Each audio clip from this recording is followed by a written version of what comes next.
Livro do Gênesis, capítulo 3. Nós vamos dar sequência à nossa série acerca da queda.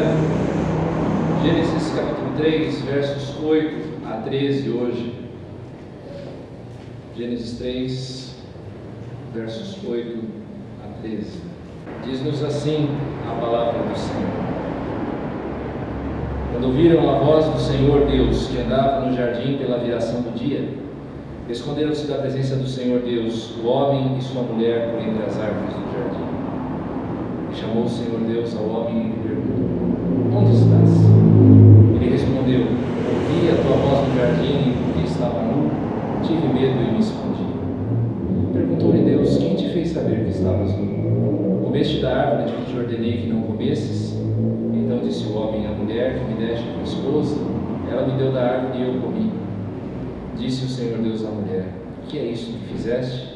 Respondeu a mulher: a serpente me enganou e eu comi. Vamos orar?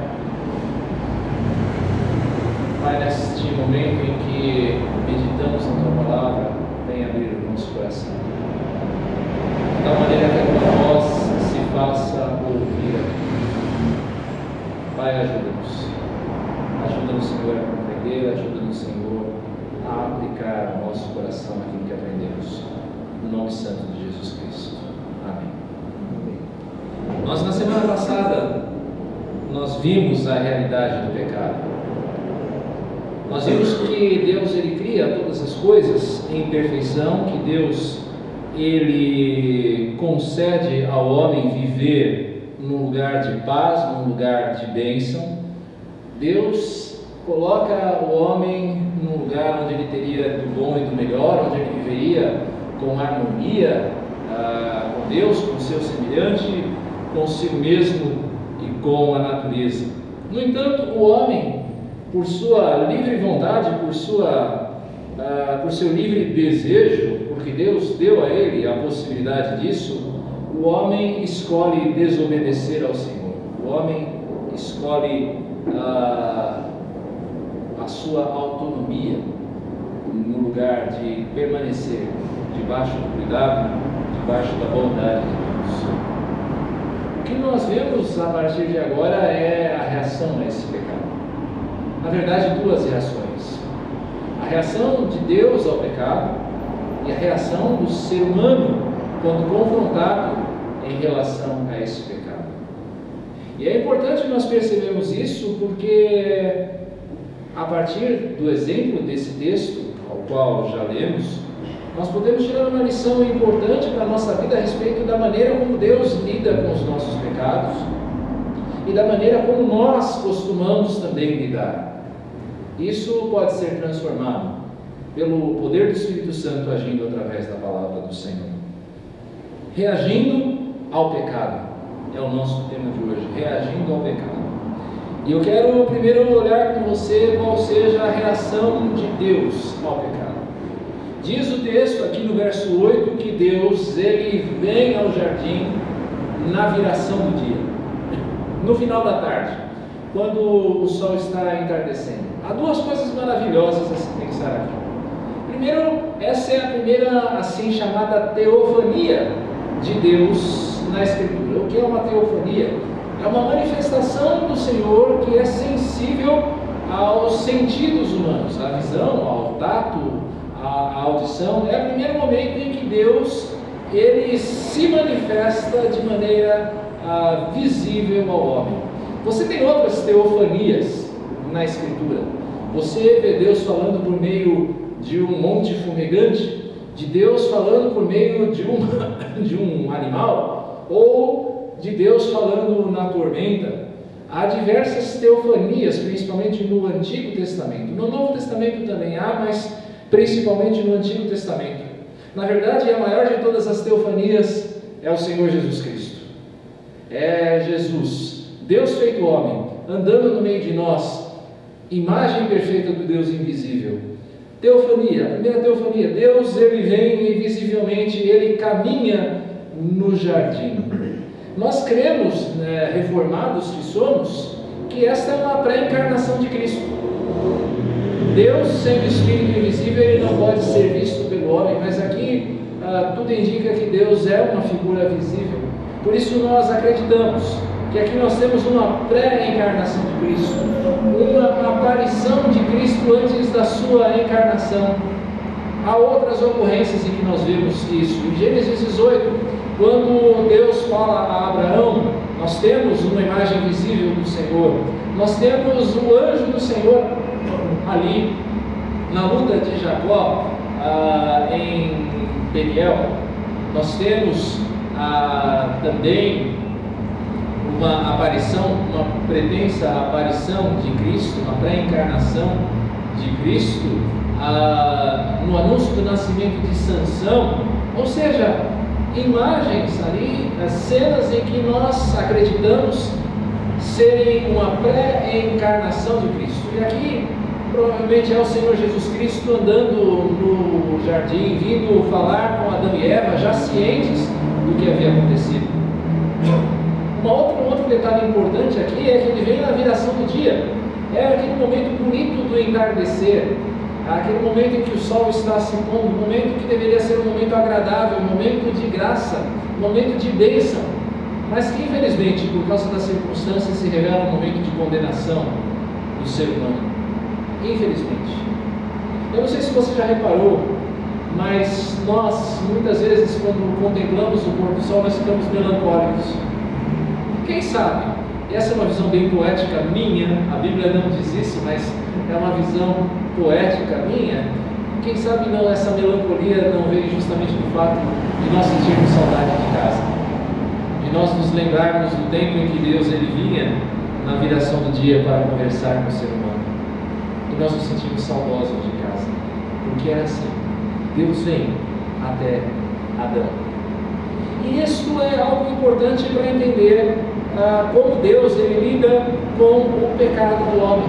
Ele vem em direção do ser humano. Ele vem até nós, no nosso pecado. Quando nós nos afastamos dele, Deus não se afasta de nós. Deus é o pastor que busca a ovelha perdida. Ele vem. E assim como ele veio aqui na forma de Cristo, uma forma pré-encarnacional de Cristo, nós cremos que ele vem de maneira definitiva em Cristo, quando nosso Senhor ele se faz carne e vem habitar entre nós. Ele vem para buscar e salvar o que se havia perdido.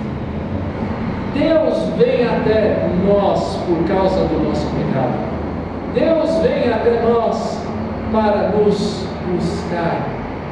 Deus vem até mim e até você. Isso é obra da graça do Senhor. Deus nos procura. Onde estás? Deus aqui ele procura Adão, veja no verso 9. Quando o homem se esconde, Deus pergunta: onde é que você está? Cadê você, Adão? É claro que Deus sabia onde Adão estava, mas ele deseja que Adão ele se aproxime, que Adão venha até ele, que Adão venha para o encontro. Eu creio Deus ali queria tratar com Adão por causa do pecado, mas Adão está escondido. Deus vem até nós. Deus vem nos procurar. Deus vem para nos resgatar. E o que é que ele vem fazer? Preste atenção no verso 11. Quem te fez saber que estava nu? Você sabe o que Deus espera aqui de Adão? O que Deus está procurando de Adão? Deus está procurando que Adão confesse. É claro que Deus já sabia o que Adão havia feito. É claro que se Adão está dizendo que estava nu, Deus já sabia que ele havia comido do fruto da árvore do bem e do mal, mas ele desejava que Adão ele se manifestasse. E é isso que o Senhor espera de nós quando nós pecamos. Quando nós, pelo nosso pecado, quando nós, pela nossa desobediência, nós o ofendermos, Deus espera que nós vamos até Ele e confessemos o nosso pecado e assumamos a nossa responsabilidade e digamos a Ele: Senhor, de fato nós erramos, nós pecamos, Senhor, nós falhamos, sem ressalva, sem justificativas. Deus vem até nós para ouvir de nós mesmos a confissão do nosso pecado, para que nós entendamos que nós não nos alinhamos àquilo que Ele ordenou que nós fizéssemos. O Senhor deseja que eu e você que nós venhamos a Ele para confessar o nosso pecado, para dizer: Senhor, nós erramos, nós precisamos do Senhor, perdoa, Pai. Deus é assim, Ele não permite que nós fiquemos no nosso pecado, Ele não permite que nós permaneçamos na zona de conforto do pecado, entregando a nossa vida, nos entregando simplesmente à culpa, nos entregando ao erro. Deus deseja que nós confessemos o nosso pecado, porque só assim é que vem a redenção. Só no reconhecimento dos nossos erros é que vem a cura. Nós precisamos reconhecer os nossos pecados se esperamos o perdão de Deus, se esperamos a bondade do Senhor, se esperamos a restauração. Deus é um homem para que o homem confesse, para que o homem assuma a consequência dos seus erros, para que o homem peça perdão, para que o homem busque misericórdia no Senhor. Mas há mais que o Senhor faz aqui, há mais na reação do Senhor. Veja no verso 13, ele fala primeiro ao homem.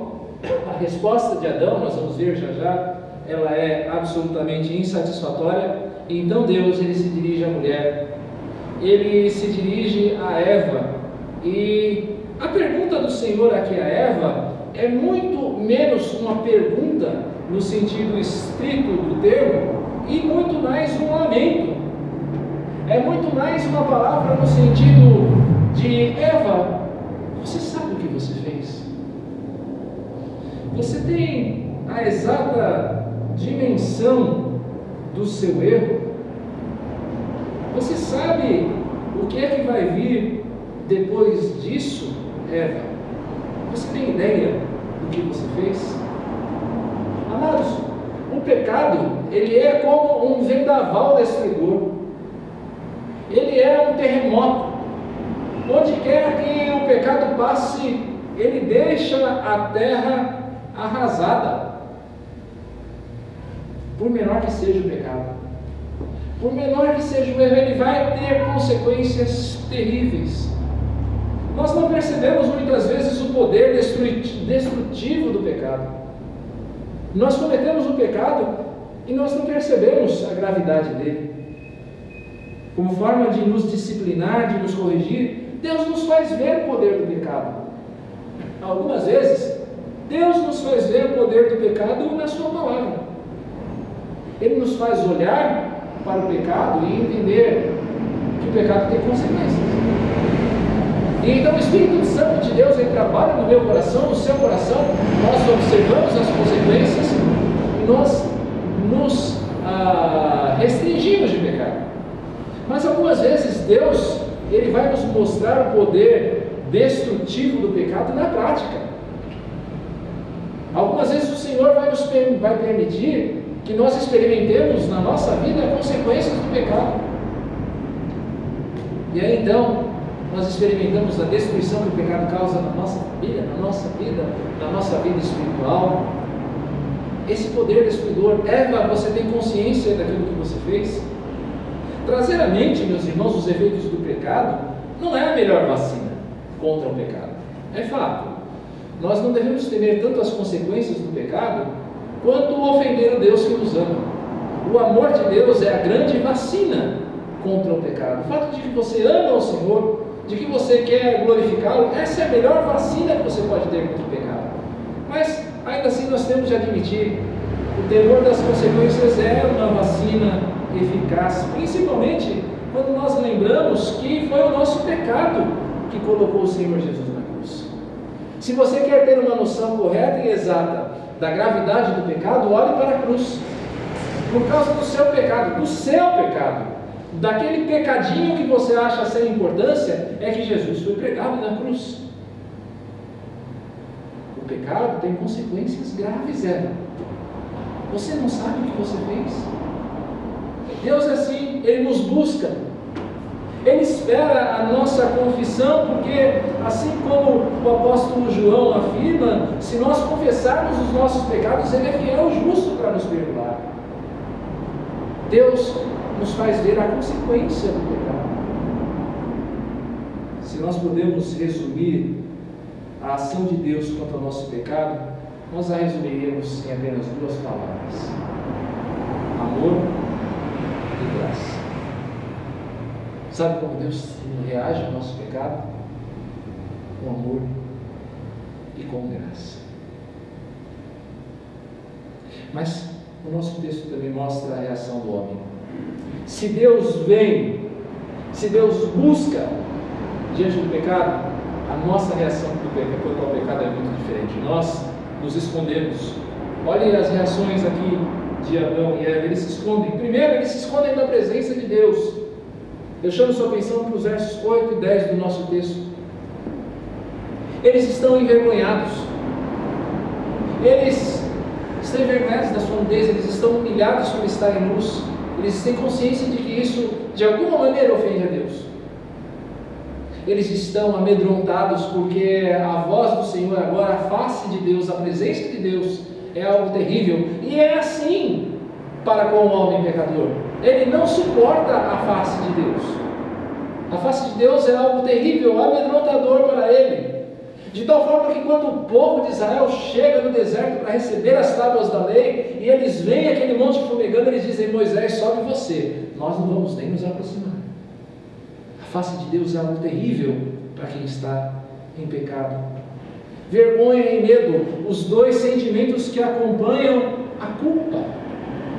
Quando nós nos sentimos culpados por causa do pecado, nós sofremos vergonha e nós sofremos medo. A culpa vem acompanhada desses dois sentimentos.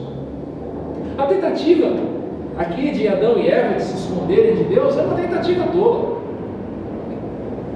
É uma tentativa ridícula. Eles vão para o meio das árvores do jardim tentar se esconder de Deus.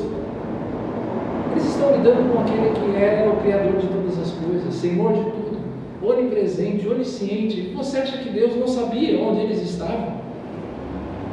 Mas há essa tentativa tola no coração do homem, há essa cegueira no coração do homem de tentar fugir de Deus. Nós tentamos, o homem pecador, ele tenta fugir da realidade de que existe um Deus justo. O homem pecador, ele tenta fugir dessa realidade da justiça de Deus, mas esta é uma realidade inescapável. Romanos, capítulo 1, verso 18, diz assim: a ira de Deus se revela do céu contra toda a impiedade e perversão dos homens que detêm a verdade pela injustiça. Por meio da injustiça, o homem tenta obscurecer, ele tenta negar no seu coração a realidade de que existe um Deus justo a quem ele precisa prestar contas. E aí então o homem tenta fugir. Ele diz que Deus não existe. Ele vai alegar que Deus não existe. Ou se ele existe, Deus não se importa com as bobagens que eu faço. Ou ainda, se Deus existe e se importa com aquilo que eu faço, bem, ele vai relevar. Ninguém é perfeito mesmo. Deus vai deixar passar batido. Ele vai fechar um olho para que eu possa entrar no céu. O homem tenta fugir da realidade de que ele tem que prestar contas a Deus. Ou então, o homem vai tentar, para resolver o seu problema, uma religiosidade legalista. ele vai tentar encobrir o seu pecado através de atos de religião, ou seja, simplesmente através da aparência de que ele ama Deus, de que ele é religioso, de que ele dá ofertas, de que ele vai na igreja. Ele vai tentar cobrir o seu erro, fugir de Deus através da religião. É a tentativa de manter o pecado nas trevas. Romanos, capítulo 3, verso 19, bem perto de um texto que nós amamos e conhecemos bem, mas um texto duro logo em seguida. Diz assim, Romanos 3, 19 a 21. O julgamento é este, que a luz veio ao mundo e os homens amaram mais as trevas do que a luz, porque as suas obras eram más. Pois todo aquele que pratica o mal aborrece a luz e não se chega para a luz, a fim de não serem remoídas as suas obras. Quem pratica a verdade aproxima-se da luz, a fim de que as suas obras sejam manifestas, porque feito em Deus. Ou seja, quem quer fazer errado faz no escondido. Ele quer esconder da face de Deus. É a fuga. A pessoa começa a fugir. Ela foge da igreja. Pode perceber. Quando a pessoa desaparece da igreja e você vai questioná-la, se ela não está em outra igreja, você vai questionar: tem algum pecado no meio? O problema não é que a pessoa deixou de amar a Deus, mas é que ela está amando alguma coisa mais do que Deus, e por isso ela está envergonhada. Ela foge da igreja, ela foge da ceia do Senhor, ela deixa de tomar a ceia, ela foge do outro. Meus irmãos, quando eu me desviei da fé, meu pastor na época, pastor Eduardo, me mandou um e-mail perguntando o que estava acontecendo comigo. Aquele e-mail até hoje está sem resposta. Você foge do outro, você foge dos seus irmãos, você foge da comunhão, porque você sabe, as suas obras são más. As suas obras são más, você tem o desejo de fugir. A resposta, meus irmãos, não é fugir, mas é aproximar-se, é confessar para ser curado. O desejo do Senhor não é que a nossa relação com Ele se fundamente no medo, mas ela se fundamente no amor. Nós fugimos da presença de Deus no pecado, mas nós fugimos também da natureza do erro. Perceba uma coisa: nem Adão nem Eva negam que eles pecaram. Eles dizem: eu comi. Sim, Senhor, eu comi. Mas há algo que eles negam. Eles negam a responsabilidade. Eles não negam que eles tenham comido, mas eles negam que eles sejam responsáveis. Sendo inescapável a realidade do pecado, você não tendo como dizer: o pecado não aconteceu, você vai buscar desculpas pelo cometimento. Você vai buscar as famosas atenuantes. Você vai tentar alguma coisa que diga: bom, eu fiz, mas eu fiz por causa disso. E aí você vai tentar julgar, por exemplo, e é o que o texto diz, a responsabilidade. Você vai tentar passar a batata quente da responsabilidade para a mão do próximo. E aí você vai lançar a batata quente, por exemplo, sobre o outro. É o que o Adão faz. Até o final do capítulo 2, Eva era auxiliadora, coisa boa que Deus deu. Agora ela já virou a mulher que tu me deste. Ela já virou uma tranqueira. Para que o Senhor me deu essa porcaria? A auxiliadora idônea agora se tornou uma inimiga. Adão está jogando a culpa para cima dela. Foi ela que me deu o fruto. É assim conosco também. A culpa é dos pais que não educam. A culpa é do governo que não dá educação. A culpa é do sistema opressor. A culpa é do outro. Não sou eu. A culpa nunca é nossa. 2 Crônicas, capítulo 25, verso 4, diz que os filhos não vão morrer por causa da iniquidade dos pais. Cada um vai morrer por causa do seu próprio pecado.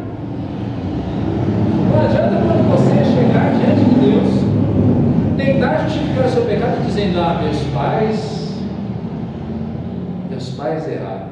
Não adianta, a responsabilidade é sua, a decisão de pecar é sua. O ambiente até pode influenciar, sim, mas a decisão é sua. A gente tenta lançar a culpa, a responsabilidade do pecado sobre o diabo. É o que Eva faz. Foi a serpente que me enganou. A culpada aqui é a serpente. E às vezes a gente faz isso, a gente lança a culpa em cima do diabo. A culpa é de Satanás, foi ele que me oprimiu, foi ele que me enganou. Pastor, foi uma tentação demoníaca, é o inimigo que se levantou contra mim, é o leão que quer me devorar. Tentação demoníaca, é ataque do inimigo, pastor, eu não consigo resistir. Mas eu quero chamar a sua atenção sobre duas verdades. Uma, primeiro, que está em 1 Coríntios capítulo 10, verso 13. 1 Coríntios 10, 13. E o texto diz assim: não vos sobreveio tentação que não fosse humana, mas Deus é fiel e não permitirá que sejais tentados além das vossas forças. Pelo contrário, juntamente com a tentação, vos proverá livramento, de sorte que a possais suportar. Não existe tentação irresistível. Você não pode jogar culpa em cima da tentação do diabo, que foi forte demais. E uma outra verdade que eu quero chamar a sua atenção é a verdade de Tiago, capítulo 4, verso 7, um texto que eu sei que você conhece muito bem, que diz assim: sujeitai-vos, portanto, a Deus, mas resisti ao diabo, e ele fugirá de vós. Não adianta tentar jogar a culpa em cima do diabo. A tentação não é tão forte que você não possa suportar, e se você resistir, ele foge. É o que a palavra diz. É muito comum a gente ver esse erro na vida das igrejas, nos pecados da igreja. Você vê aí algum líder evangélico que rouba, desvia dinheiro da igreja, vive como um marajá, e aí de repente acontece um escândalo e ele diz: isso aqui é o diabo se levantando contra a obra do Senhor. Aqui, banana para você, camarada. O diabo tem costa muito larga, tem as costas desse tamanho. Assuma a sua responsabilidade. Não foi o diabo, não, foi você que escolheu. Às vezes a gente tenta lançar a culpa até mesmo sobre Deus.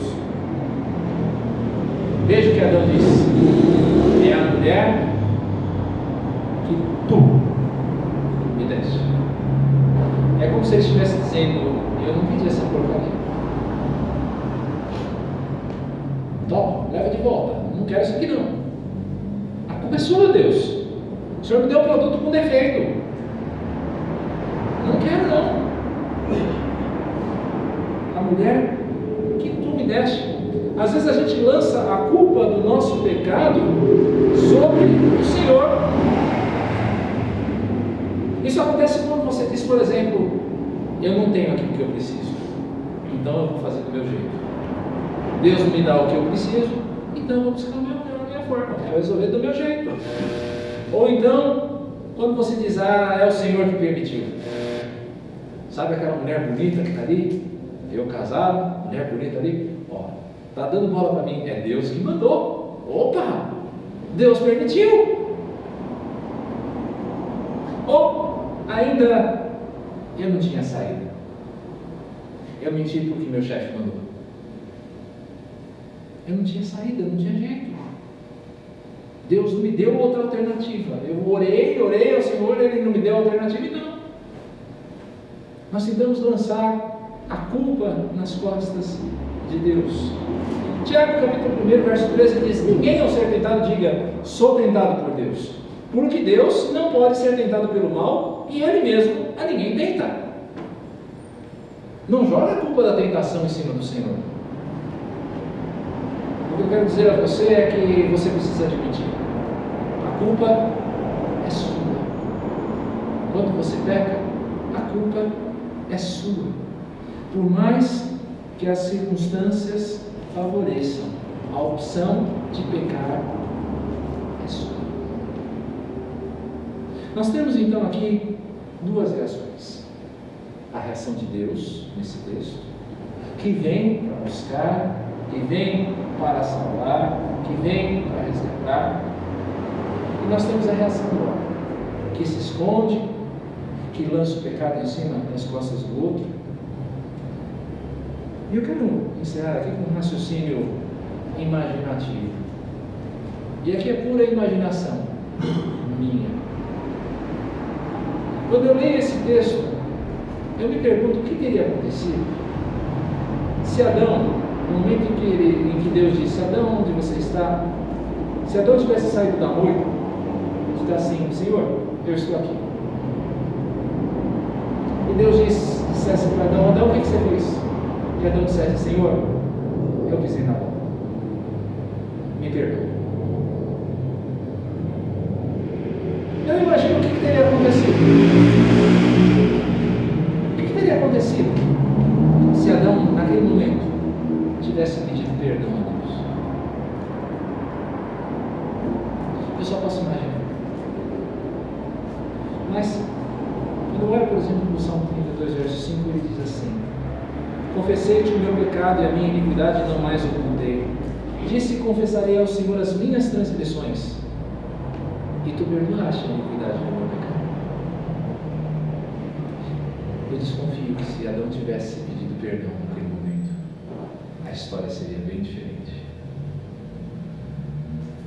Mas não foi o que aconteceu. Não foi o que aconteceu. Adão preferiu transferir a culpa. E eu convido você hoje a também transferir a sua culpa, mas da maneira correta. Convidando você a entregar o seu pecado àquele que em tudo foi tentado, mas não pecou. Você que nos assiste de casa, eu quero desafiar você a entregar o seu pecado a Jesus Cristo. Porque Ele, sendo Deus, veio a nós. Sendo Ele Rei e Juiz, Ele perdoou aqueles que o ofendiam quando Ele estava em sofrimento. Como Cordeiro, o Senhor Jesus Cristo mostrou na sua carne a consequência do pecado. Ele, sendo homem, apresentou-se, Ele não se escondeu, Ele apresentou-se como sacrifício perfeito. E sendo santo, Ele leva sobre si a culpa dos nossos pecados. Adão e Eva tentaram empurrar a culpa um para cima do outro, para cima da serpente, mas eu quero convidar você a transferir sim a culpa, mas para aquele que Deus levantou para tal, Jesus Cristo. É tempo de você confessar o pecado. Confesse o seu pecado. Principalmente hoje, nós celebramos a ceia do Senhor. Entregue sua vida a Jesus. Confesse o seu pecado.